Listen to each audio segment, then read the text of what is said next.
केसरिया बालम आओ हमारे देश।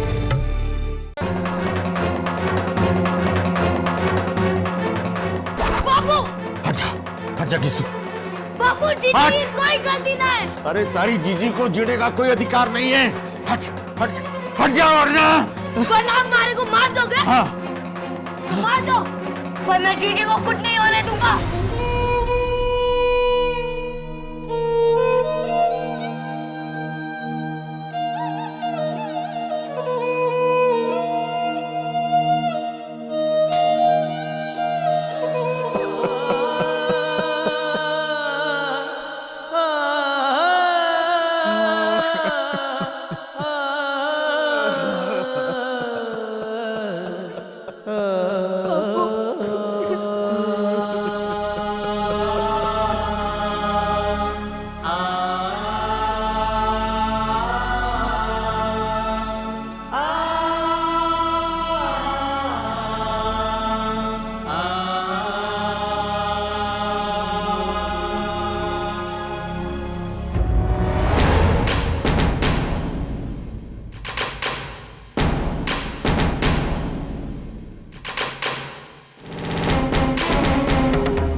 अब भी थारे को कुछ कहना है ठाकुर मदन सिंह? आज जीवन में पहली बार मारे को किसी के सामने अपना सर नीचा करना पड़ा है। हमारे पास तो इज्जत के सिवा और कुछ न था, और आज मारी बेटी मैंने कंगाल कर दिया। फिर तुम ही बताओ कि थारी छोरी के हाथों में हम अपने खानदान की इज्जत कैसे सौंप सकते हैं? इस गलती की कोई माफी ना है मदन सिंह। राजपूत हो, तुम भी जानो कि राजपूत अपने आन के लिए कट सके, झुक ना सके। क्या करो बड़े ठाकुर, जो सजा देनी है तो मने दो। पर हमारी बेटी ने एक बार माफी दे दो। अपनी बेटी के लिए माफी की गुहार करते हुए थारे को शर्म ना आवे? अब तो थारी बेटी ने अपने मुंह से अपना गुनाह कबूल किया है थारे सामने, फिर भी तू चाहे है कि उसे माफी मिले? नहीं, माफी तो तारी छोरी को मिलेगी कोनी। इस गलती की एक ही सजा है, हमारी छोरी के लिए अब इस हवेली में कोई जगह ना है।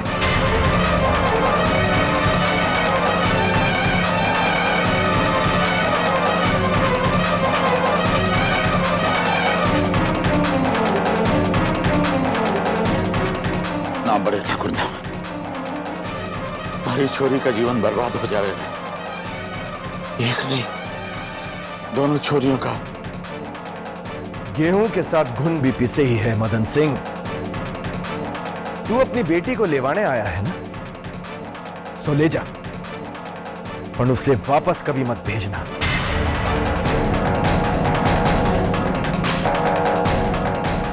माताजी महाराज की कृपा समझो कि तू और थारी छोकरी अब तक जिंदा है।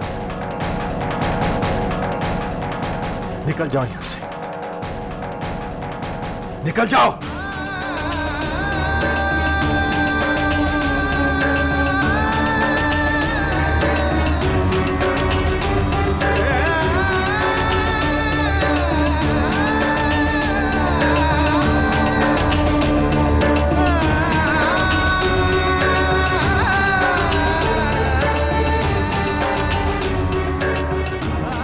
इज्जत अपने हाथ में है।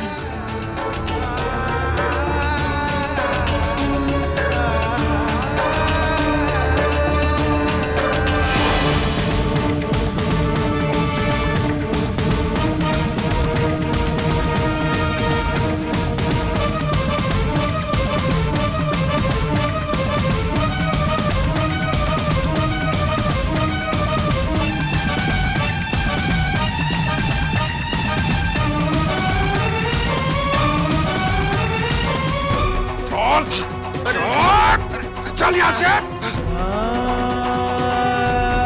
तेरे जैसे इंसान को तो चौराहे पे खड़े करके 100 कोड़े मारने चाहिए। धोखे से ब्याह रचाकर हवेली की दौलत को अपने हाथ में लेने के सपने देख रहा है। चल!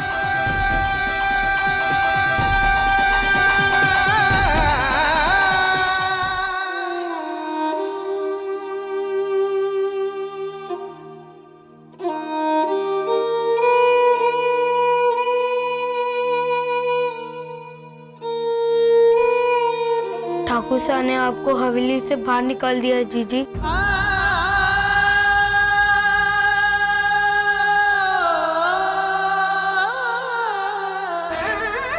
अट्ठे आपको कोई भी नहीं पसंद करता जीजी। आप हमारे साथ घर चलो। चलो जीजी, जीजी चलो हमारे साथ घर चलो। चलो। जाने से पहले बड़े कुंवर सा से एक बार मिलना। वो हमारे को इस हवेली में लेकर आए थे। उनकी इजाजत के बिना मैं इस हवेली की चौखट नहीं भाग सकती।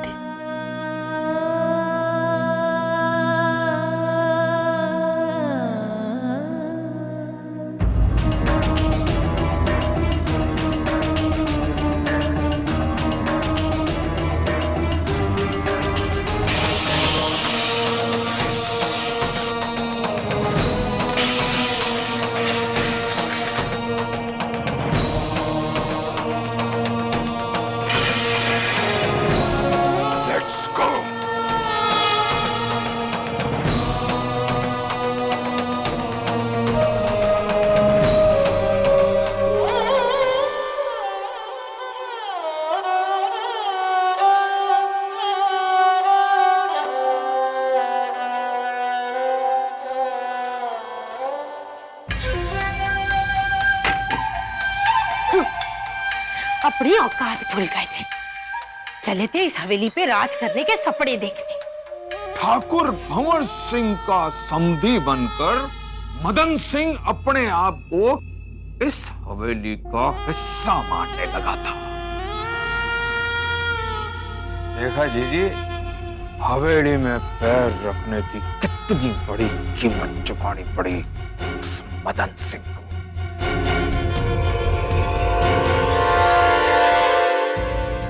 बापू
मैंने आपसे कहा ना नंदलाल काका कि मुझे कोई परेशान नहीं करेगा, तो फिर ये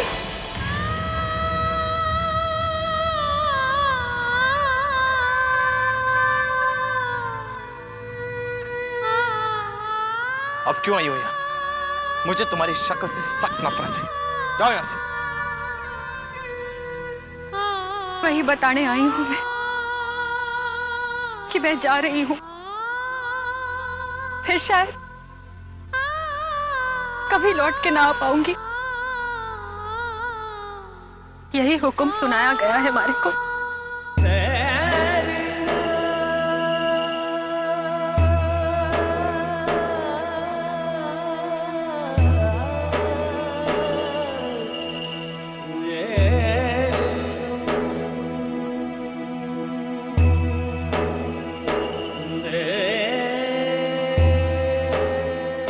सच्चाई साबित करने के लिए हमारे पास कुछ और नहीं है। सच्चाई तो तुम्हारे पास कभी थी ही नहीं रुकनी। और अगर तुम्हारे मन में खोट ना होता तो वो सबूत, वो चिट्ठी तुम कभी नहीं चलाती। रुक्मी, मैं तुम्हें कभी माफ नहीं करूंगा, कभी नहीं। आपने जब तय कर ही लिया है तो आपका मन बदलना हमारे बस पे नहीं है। लेकिन जाने से पहले हमारी एक विनती है आपसे। हमारी इतनी अराजकी हमारे को वापस इस हवेली में रहने की इजाजत दे तो आपके मन की रानी बनने का सपना लेकर इस हवेली में आई थी। और अब अपने बापू की इज्जत की खातिर हमारी और इस हवेली की मान मर्यादा की खातिर मैं दासी बनकर इस हवेली के किसी भी कोने में रह लूंगी। और हमारे कसूर की सजा हमारे परिवार को मत दो कुंवर साहब। वो मर जाएंगे, वो मर जाएंगे।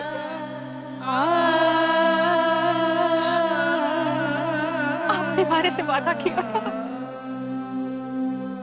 कि आप जिंदगी भर हमारा साथ निभाएंगे। पता नहीं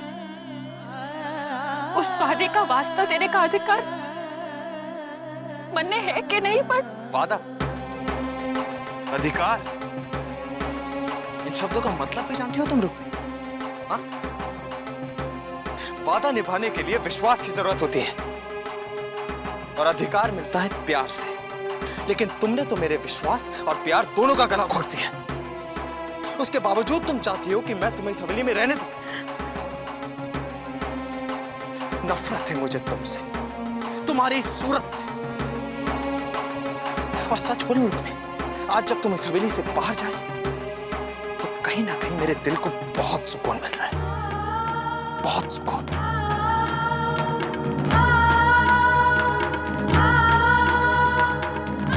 तुमने जो मेरे साथ किया है ना रुक्मी, उसकी यही सजा है। मुझे धोखा दिया है तुमने, दिल तोड़ा है मेरा, विश्वास तोड़ा है। तुम्हें भी जिंदगी में कभी खुशी नसीब नहीं होगी रुक्मी, कभी नहीं।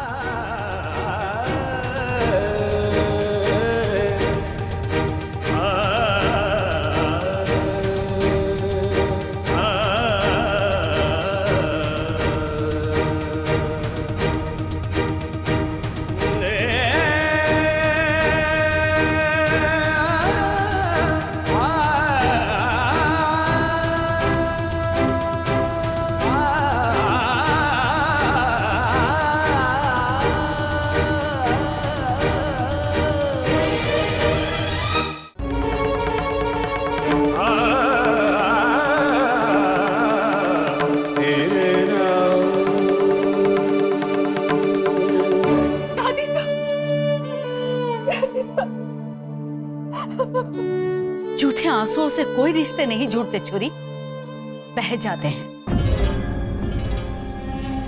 अब मारा थारे से कोई रिश्ता ना रहा, फिर किस हक से तू मारे को दादी सा बुलावे? दादी सा, आप ही ने तुम्हारे को सदा सुहागन रहने का आशीर्वाद दिया था। आपने हमारे को वचन दिया था कि आप कभी हमारी आंखों में आंसू नहीं आने देंगे। आज जो थारी आंखों में आंसू है वो थारी अपने झूठ की वजह से है। मैंने तो अपनी रणवीर की बिंदनी को इस हवेली में हर खुशी देने का वचन दिया था, लेकिन मारे को ये पता ना था कि जिसकी खुशी के वास्ते मैं अपने आप को वचन से बांध रही हूँ वो धोखेबाज इस लायक को नहीं। कम से कम आप तो ऐसा ना कहो दादी साहब, आप तुम्हारी बात पर विश्वास करो।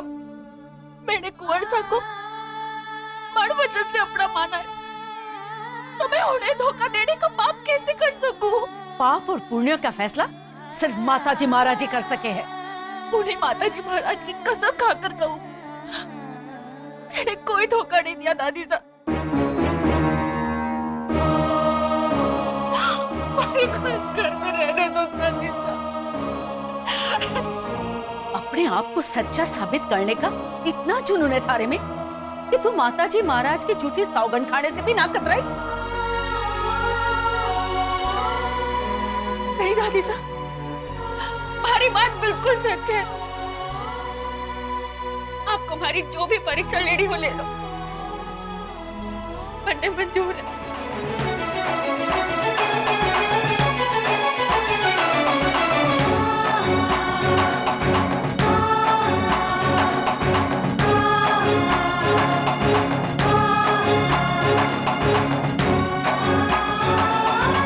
थारे कान्हा था,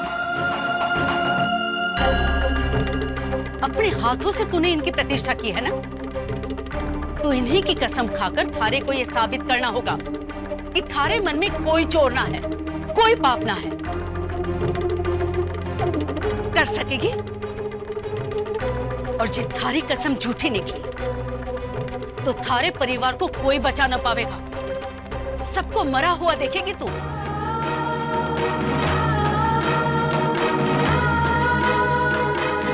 ऐसा शाप ना दो दादी साहब, हमारी गलती की सजा हमारे परिवार को मत दो। हमारा जो भी होना हो जाए। अब मन छलनी हुआ ना, अपने से ज्यादा अपनों का दुख ही मन कचोटे है। मैंने थारे परिवार के बारे में ऐसी बात की तो थारे को इतना बुरा लगा। तो सोच, मारे रणवीर का जीवन जो तूने बर्बाद कर दिया, वो देखकर मारी जान कितनी जल रही होगी।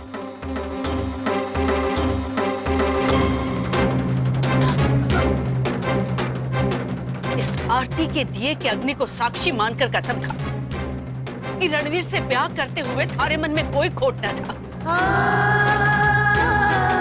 कि तू मन वचन से रणवीर को प्रेम करे है, उसका भला चाहे, और तूने जानबूझकर रणवीर को कोई धोखा नहीं दिया। जे तू कसम खाएगी तुम्हारे को विश्वास हो जाएगा कि तू सच कह रही है, और जे तू कसम ना खा सकी तो मैं समझूंगी कि थारे पर विश्वास करके मारे से बहुत बड़ी गलती हो गई है। उसके बाद थारे को कहीं शरण नहीं मिलेगी। क्या करूं? जे कसम खाऊं तो अपनी माँ को धोखा दो, जे ना खाऊं तो अपनी प्यार को, अपने आप को।